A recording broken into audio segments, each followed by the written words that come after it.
खुलुमबाय बेसमा बड'लेण्ड एंखं टेलिभिजननि स्टुडिअ आंनि हा ब्रह्म दिनैनि गाहाय रादाबफोर दङ। MRMA 2.0 नि सिङाव खयला मैलायाव सांग्रांथि हाबाफारि। BTCLनि लेङाइ बुंथिगिरि बिजिरगिरि नार्जारिया गावखौनो फोथैनानै लाबाय। भारत सरकारा नेपालखौ मदद खालामगोन बुंदों नरेन्द्र मदि। आसाम राइफल्स आरो DRIआ काछाराव 169 कौटि रांनि ड्राग्स हमदों। नेपालाव दैबानाजों जिउ गोमानायनि अनजिमाया 160 जाबाय, 750निबो बांसिन गोमानानै दं। सालबारि जौसिन गेजेरारि फरायसालियाव गोदान फरायसाफोरखौ बरायनाय हाबाफारि। मुसलपुराव PPI दोलोनि 2 घन्टा धर्ना। मुसलपुराव BPF दोलोनि PMB जथुम। दानिया फैदो आबुं रादाबाव।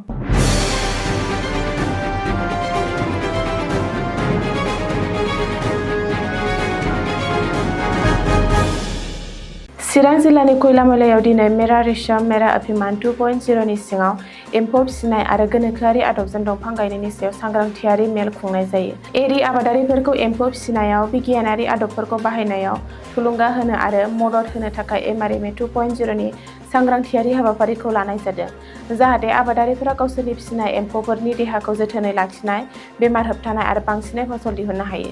बबेखानि बे सांग्रांथियारि हाबाफारि एबा दिन्थिफुंनायनि थांखिया बिगियानारि आदबजों एरि आबाद मावनायनि सायाव आबादारिफोरनि फोथायनायखौ बांहोनाय आरो बेखौ थांना थानायनि मोनसे अरायथा आरो मुलाम्फा गोनां लामा महरै जौगाहोनाय। बे हाबाफारियाव एम्फौ फिसिनाय समाव आबुङै साखोन-सिखोन लाखिनाय, बिदुं आरो सिदोबथिखौ स्मार्ट राहाजों सामलायनाय, गोग्गो मुगा एम्फौखौ जौगाहोनायनि थाखाय बिसिनानि राहाखौ साबसिन खालामनाय, बेमार आरो एम्फौ-एनलाफोरखौ हमदांनाय, होबथानाय आरो सामलायनाय, फिथोबनि दिहुनथाय आरो गुनखौ बांहोनो थाखाय साबसिन आदब बाहायनाय बायदि आयदानि सायाव सावरायनाय जायो। बे हाबाफारिखौ दैदेनदोंमोन BTCनि स्टेट नडेल अफिसार सुनील देउरिया आरो हाबाफारियाव बाहागो लादोंमोन सेन्ट्रेल सिल्क बर्डनि बिगियानगिरि BN चौधुरी, जाखांफु आबादारि जसेफ ईश्वरारि, पद्मिनी ब्रह्म, अनजालु बसुमतारी, खयला मैला VCDCनि मासिगिरि रतन बसुमतारी आरो ओनसोलनि एरि आबादारिफोरा। BTCLनि लेङाइ बुंथिगिरि आरो 26 नं दरंगाजुलि बियाबनि MCLA बिजिरगिरि नार्जारिया आरो गैलिया। बड'लेण्डनि सासे गोख्रों समाज सिबियारि राजखान्थिगिरि, BJP दोलोनि दैदेनगिरि आरो आथिखाल BTCLनि लेङाइ बुंथिगिरि बिजिरगिरि नार्जारिया बुधबारखालि गावखौनो फोथैनानै लाबाय। बिजिरगिरि नार्जारिया बुधबारखालि मोनाबिलियाव तामुलपुर जिल्लानि बेन्दोंआव थानाय कुमारिकाटानि गावनि न'आवनो जोबथा थांखि लाना गावनि जिउखौ फोजोबो एबा गावखौनो फोथैनानै लायो। बे जाथायनि खौरां मोननाय लोगो लोगो तामुलपुर पुलिसआ जाथायसालियाव थांनानै गोथै सह'खौ बोखांहैयो आरो बेनि सायाव सरासनस्रा नायबिजिरनायखौ जागायो। बबेखानि सासे गोख्रों राजखान्थिगिरि आरो BTCLनि लेङाइ बुंथिगिरिया मा जाहोननि थाखाय बेबायदि थांखि लानो गोनां जाखो आरो मानि थाखाय गावखौ फोजोबनानै लाखो, बेनि जाहोनखौ दासिमबो मिथिनो हानाय जायाखै। पुलिसनि नायबिजिरनायावसो जाथायनि गुबै जाहोना सोराङाव फैगोन। मख'नो गोनांदि बिजिरगिरि नार्जारिया गावखौनो फोथैनानै लानाय जाथाया सोराङाव फैनाय लोगो लोगो बड'लेण्डनि राजखान्थियाव सोमोनांहोनाय थासारि लाबोदों।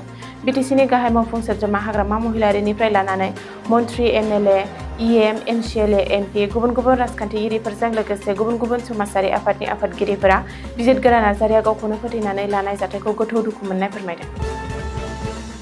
नसुं हादर नेपालाव गिलु-बालु दैबानानि थासारि।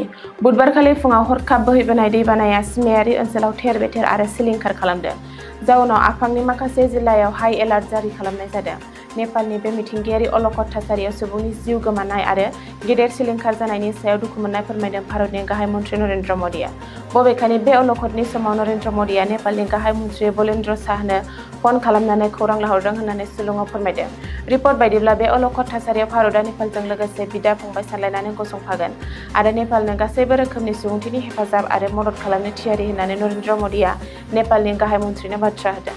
बबेखानि भारतनि हेफाजाब होग्रा हान्जाफोरा नेपालनि सोमोन्दो गोनां बिफान आरो बिगियानगिरिफोरजों लोगोसे सावरायनानै रैखाथि होनाय आरो रेस्किउ अपारेसन खालामनोबो मदिआ बाथ्रा हरदों।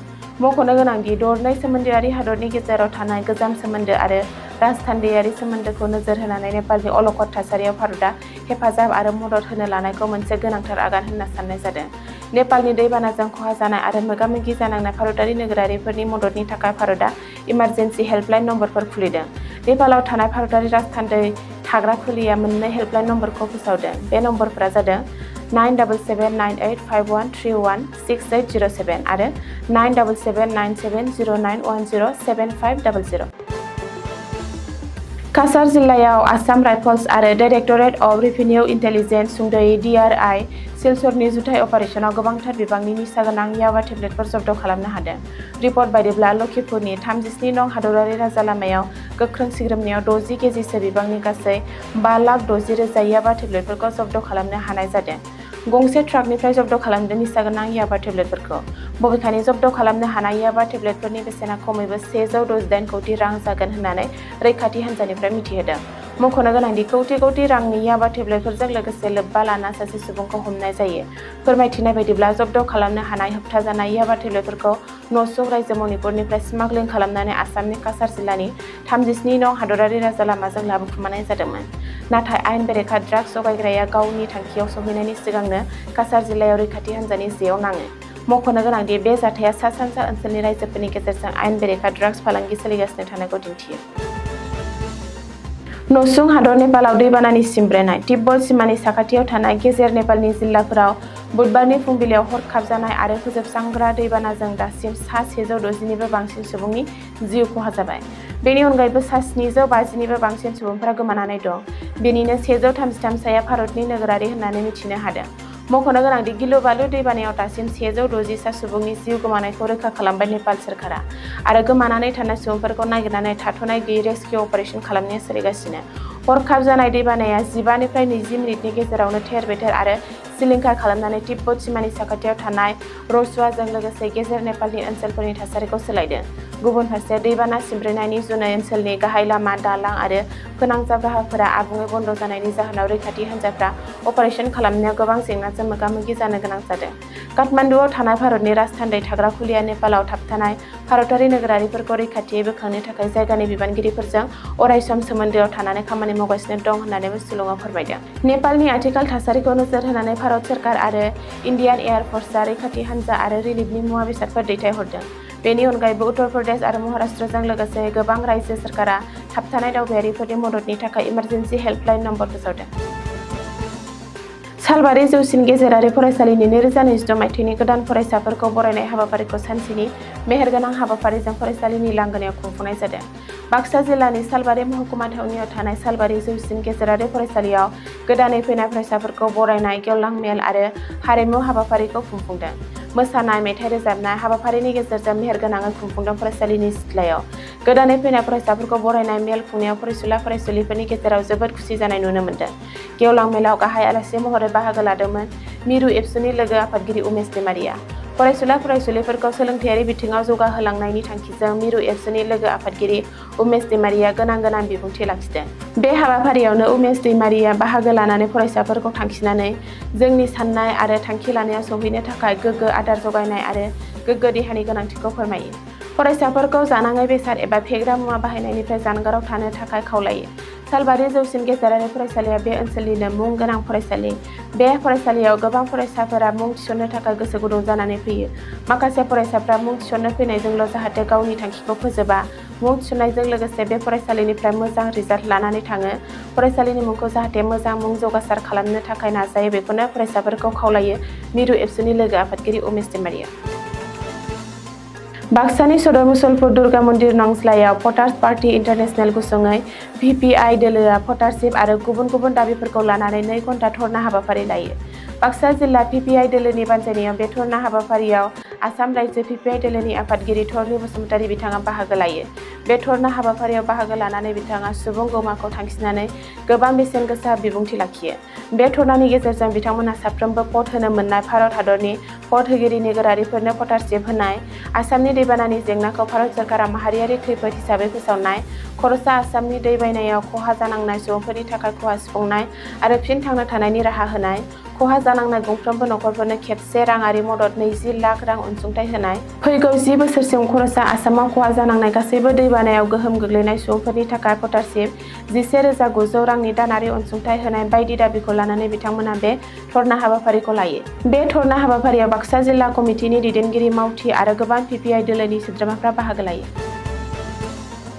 बाक्सा जिल्लानि सदर मुसलपुर कालचारेल कमप्लेक्सआव BPF दोलोनि PMB सावराय जथुम खुंफुङो। बे PMB सावराय जथुमनि गेजेरजों दोलोनि माखासे गोनांथार आयदाफोरखौ लानानै सावरायज्लायो होननानै मिथिनो मोननाय जादों। बे PMB जथुमाव BTCनि गाहाय हाग्रामा महिलारि बिथाङा बाहागो लायो। लोगोसे बे जथुमाव MLA मनेश्वर ब्रह्म, थानेश्वर बसुमतारी, MLA आरो BTC सोलोंथाइ बिफाननि मावफुं सोद्रोमा रबिराम नार्जारि, MCLA खाम्फा बरगयारी, बारग' मन्थ्रि प्रमिला रानी ब्रह्म आरो दोलोनि गोबां गोजौ थाखोनि दैदेनगिरिफोरा बाहागो लायो। बे PMB जथुमनि गेजेरजों दोलोनि इयुन थांखि आरो नोजोरफोरखौ सावरायनायनि अनगायैबो आसाम एबा BTCआव BPF आरो BJP दोलोआ जथाय सरकार सामलायबाय थानाय हिसाबै खायसे गोनांथार कमिटिया BTCआव BJP दोलोनिफ्रायबो बिबान होनायनि सायाव सावरायो होननानै BTCनि गाहाय हाग्रामा महिलारि बिथाङा खौरां बिजोंनि गेजेरजों फोरमायो। लोगोसे बिथाङा बे PMB जथुमनि गेजेरजों BTCआव BJP दोलोनिफ्राय गुबुन गुबुन कमिटि जेरै लेन्ड एडभाइजरि बर्ड एबा SD बर्डआव जिल्ला एबा महकुमा खोन्दोनिफ्राय सासेयै सोद्रोमा थिसननाय, BTCनि मोनबा जिल्ला क'क्राझार, चिरां, बाक्सा, तामुलपुर आरो उदालगुरि जिल्लानिफ्राय मिरु सायख' बर्ड, CSBआव गंफ्रोमबो जिल्लानिफ्राय सासेयै सोद्रोमा थिसननायनि, काजलगाव आरो रौता BTC बियाबाव थाबैनो उफ्रा बिसायख'थि खुंनायनि सायाव सावरायनाय जायो होननानै BTCनि गाहाय हाग्रामा महिलारि बिथाङा फोरमायो। आरोबाव बिथाङा अक्ट'बर दानाव BTC सरकारनि सेथि बोसोर खुंनायनि सायावबो PMB जथुमाव सावरायो होननानै मिथिनो मोन्दों। दिनैनि रादाबा एसेनोसै, गोजोन्थों।